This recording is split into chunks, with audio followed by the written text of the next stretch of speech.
So Notion, what's the deal with these guys? What makes them so different? Why are they blowing up like this in the tech world? Yeah, it's a good question. Well, today we're going deep on Notion. We've got a bunch of videos, actually, focusing on how Notion works, behind the scenes, how they do what they do, both from like a product perspective and also from a culture perspective. And we're trying to figure out what are the key elements that make this company tick. Right, yeah, like what's the secret sauce? If we could see behind the curtain, what would we find? Exactly. And one of the first things that jumped out at me was how much Notion actually uses their own product internally. It's not just a tool they're building. It's like they live in this thing. It's like they really drink their own Kool-Aid. Yeah. That's got to be a good sign, right? Yeah. It's a big signal that they're using it that much. It's dog fooding it. They must really believe in it. Exactly. And it forces them to deal with, all the strengths and weaknesses of their own product. Yeah. Day in and day out.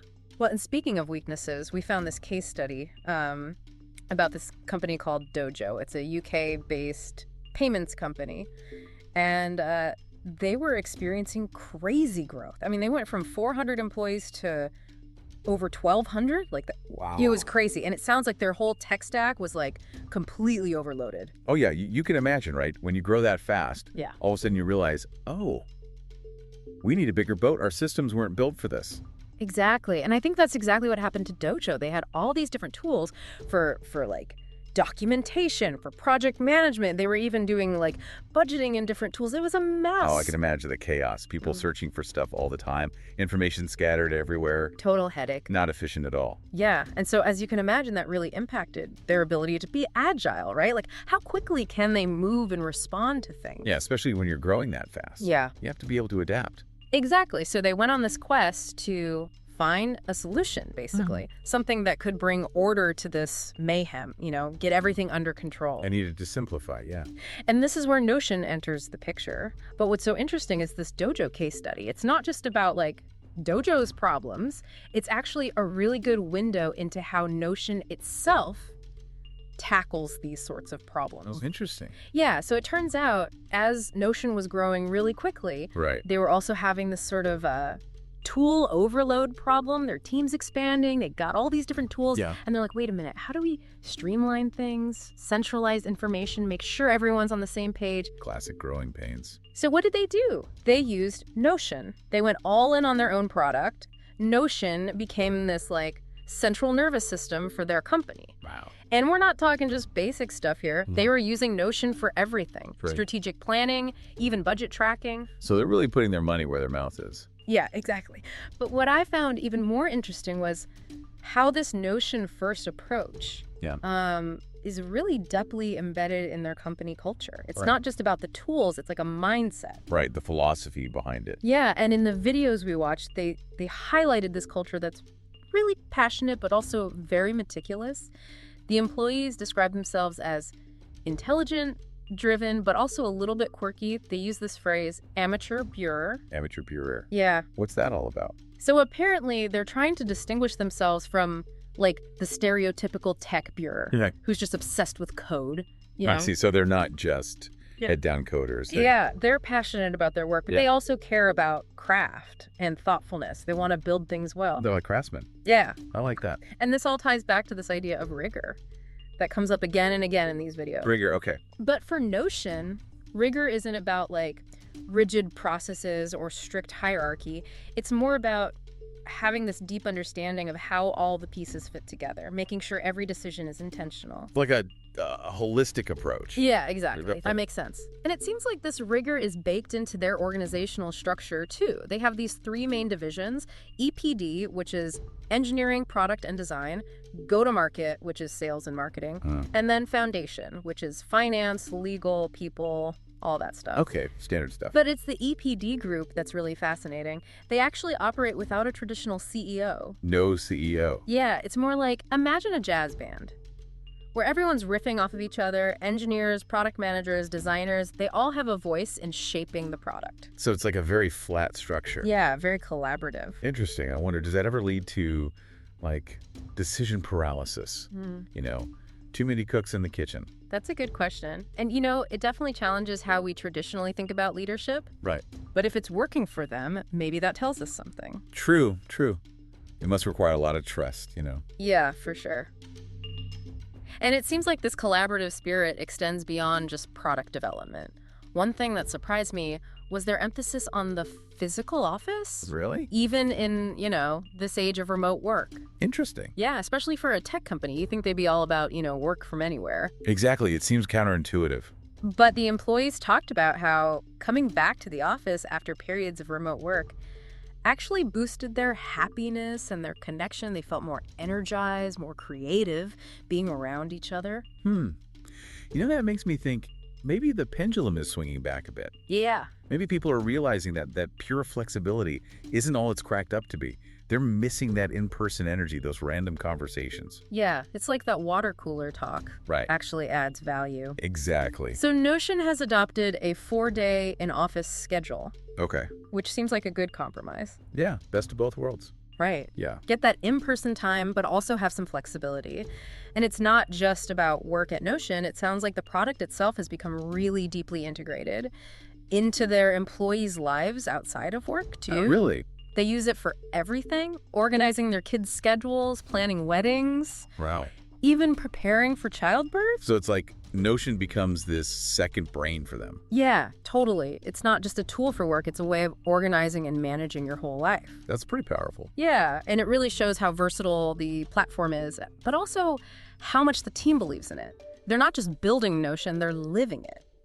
And that kind of passion has got to fuel their innovation, right? When you're that invested in something, you're always thinking of ways to make it better. Yeah, for sure. Okay, so we've got this picture of Notion as a company that's obsessed with craft, collaboration, and really using their own product to solve both internal and external challenges. But how does this meticulous approach actually translate into the development process? Right, like what does that look like on a day-to-day basis? Yeah. So, we talked about this idea of rigor, right? And for Notion, it's not just about being detail-oriented. It's about understanding how everything is connected. Every feature, every design choice. It's like they're building this complex machine Right. where each gear has to perfectly mesh with the others. You can't just throw a bunch of features in there and see what sticks, Exactly. And it's that systemic thinking that really sets them apart, I think. They're always asking, how does this new feature impact the overall user experience? Yeah. How does it integrate with existing workflows? It's not just about building something new, it's about building it right. And I'm curious about this. I mean, does this emphasis on rigor, does it slow them down? That's a good question. Because you would think, if you're that meticulous, Right. maybe you're sacrificing speed. You'd think so. Yeah. But actually, they're known for iterating quickly, for pushing out updates. But it's not this move fast and break things mentality. It's more like move fast and refine things. So they're balancing speed and quality, which is pretty impressive. It is, yeah. Yeah. It takes a lot of discipline, I think. A deep understanding of their users. And maybe this is where that amateur bureau mentality comes into play, right? Yeah, it could be. It's not just about churning out code. It's about that passion to build something great, something that lasts. It's like they're artisans. Yeah. Meticulously crafting something they're proud of. That actually helps people, yeah. Yeah, exactly. Speaking of helping people, we also learned about Notion's foundation team. And it sounds like they play a crucial role in creating a positive and supportive work environment. Oh, yeah, the foundation team. They're focused on all those things that make for happy employees. Yeah. Benefits, professional development, work-life balance. It's like they're literally laying the foundation for a strong company culture. And in the tech world especially, taking care of your employees is more important than ever, I think. Totally. Companies are realizing that. If your employees are happy and engaged, they're going to be more productive. And they're more likely to stick around. It's a win-win. It is. And it seems like Notion gets this.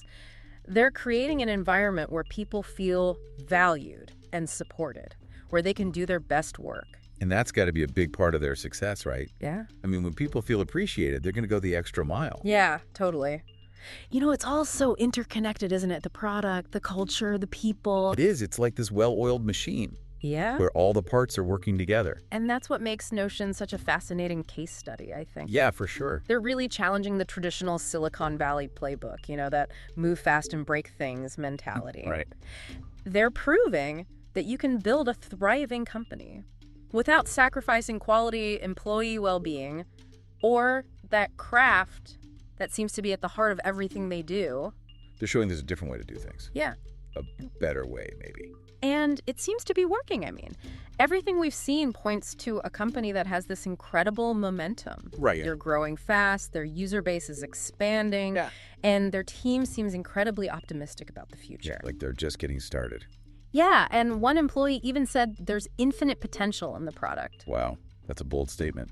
It is, but it's also really inspiring, you know? It speaks to the level of belief and excitement within the company. They're not just resting on their laurels, they're constantly pushing the boundaries. Like they're on a mission. Yeah, exactly. And that's what makes this deep dive so fascinating. Yeah. We're not just looking at a successful company. We're looking at a company that's actively shaping the future of work and productivity. So as we start to wrap up this exploration of Notion, I'm curious, what are the key takeaways for you? What can we learn from their unique approach? Well, I think there are several big lessons here. First, Notion shows the power of building a product that you truly believe in and that you use yourself every single day. Right. It's not just a marketing slogan. No, it's a philosophy. It's like that eat your own dog food principle on steroids. Exactly. Second, they've shown how important it is to build a company culture. Yeah. That values craft, collaboration, and employee well-being. Yeah. They've created a place where people feel inspired to do their best work. And that, in turn, fuels their innovation. Right? Absolutely, absolutely. And finally, I think they've demonstrated that it's possible to be both innovative and deliberate. You know, you don't have to sacrifice quality for speed. Right. They're not afraid to move fast, but they're also committed to doing things right. It's a refreshing approach, especially in the tech world. Yeah, you know, it really makes you wonder, could Notion's success be a blueprint for other companies? That's a good question. Is this a model for building a more sustainable, more human-centered business? That's a big question. But before we get too philosophical, I want to circle back to something we touched on earlier, this idea of rigor in their development process. You know, we talked about it conceptually, but how does it actually play out? What are the nuts and bolts of this approach? Yeah, good point. So one of the things that really stood out to me was their emphasis on systems thinking. They're not just building isolated features, they're thinking about how everything fits together, how each piece interacts with the whole. It's like they're playing chess, right? They're thinking several moves ahead. Exactly. They're anticipating the consequences of every decision. And I guess that's how they create a product that's both powerful and flexible. Yeah, that's it. They're not just giving you a set of tools, they're giving you a system for thinking, organizing your work, your ideas, your whole life. And this system-level thinking, it shows up in some interesting ways, like their approach to databases, for example. Oh yeah, the databases. Those are wild. They're not your typical spreadsheets. Not at all. They're more like Lego blocks. Incredibly versatile, adaptable. Right, you can use them for pretty much anything. Yeah, project tracking, task management, building wikis. You can even create entire websites with them. It's crazy. And it's that modularity that makes Notion so powerful. You can start with a simple database and just keep building on it. Yeah, you can add layers of complexity as you need them. It's a tool that can grow with you. That's the beauty of it. And it seems like adaptability is key here. Notion isn't trying to solve just one specific problem, right? No. They're trying to provide a framework for solving any problem. It's like giving you the building blocks and then letting you decide what to create. That's pretty powerful. It is. It's empowering. But it can also be a little daunting, right? I mean, for someone new to Notion, it can be overwhelming. Yeah, I can see that. There is a bit of a learning curve. Yeah. But once you grasp the basic concepts, the possibilities are endless. And that's part of the fun, right? It is, yeah. It's a tool that rewards exploration. It's like a blank canvas just waiting for you to bring your ideas to life. Exactly. And that's why Notion has become so popular with so many different types of people. You know, students, entrepreneurs, artists, engineers. It's a tool for everyone. Yeah, it can adapt to any workflow, any creative process. And I think that comes back to the rigor, you know? It might sound intimidating at first, but it's actually what enables their flexibility and versatility. That's interesting. They're meticulous in their design, not to restrict users, but to empower them. It's like they're not just building software, they're building a platform for creativity. Exactly. So maybe this is a good place to revisit that question we posed earlier about whether Notion's success could be a model for other companies. Right. I mean, they're definitely offering a different approach. Yeah, they're challenging the status quo. They're proving you can prioritize craft, quality, employee well-being without sacrificing innovation or growth. And they've done it by building a product they truly believe in, a product that's designed to empower users. It's a pretty powerful combination. It is. And it's clearly resonating with people. It's a really interesting model. Yeah, definitely. So as we wrap up our deep dive into Notion, I'm walking away with this sense of possibility, Yeah. It feels like they've tapped into something special. I agree. It's not just about the tech itself. It's the whole philosophy behind it, how they've woven it into their culture, the impact it's having on their users. It's like Notion's more than just a product. It's like a movement almost. Yeah. It's a different way of thinking about work and life. Yeah, it's about intentionality, creativity, connection. And that might be the biggest takeaway here, I think. It's a reminder that technology can be a force for good. It can help us be more creative, more collaborative, build a better future. Well said. And for anyone listening who's kind of intrigued by all this, I definitely encourage you to check out Notion. You might be surprised at how this seemingly simple tool can actually change how you work and think and create. Yeah, give it a shot. You might even discover your own inner amateur bureauer. There you go. All right, so that's it for our deep dive into Notion. Thanks for joining us. Yeah, thanks for listening. And until next time, keep exploring, keep learning, and keep diving deep.